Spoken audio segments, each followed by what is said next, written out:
चंद्रकांत खैरे असं बोलत होते की जी युतीची जबाबदारी आहे ती अनिल परबांकडे दिलेली आहे, ठाकरे बंधू एकत्र येण्याची.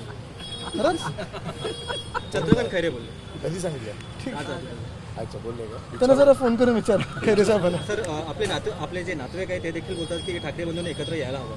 कोण कोण? आपले नातेवाईक चंदू मामा. बघा, तुम्हाला सांगतो मी आता ह्याच्यात कोण काय बोलतंय, कोणावर काय जबाबदारी आहे, मला वाटतं एक महत्त्वाचं आहे की आम्ही सतत बोलत आलेलो आहे की महाराष्ट्राच्या हितासाठी, मराठी माणसाच्या हितासाठी, आपल्या समाजाच्या हितासाठी जे कोणी पक्ष सोबत यायला तयार आहेत आम्ही त्यांना घेऊन हा लढा देऊ.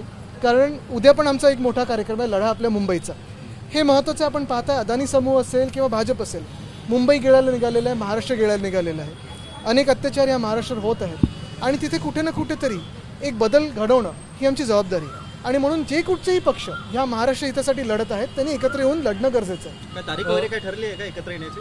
हो, असं काय तुम्ही बोलण्याला जबाब पडेल.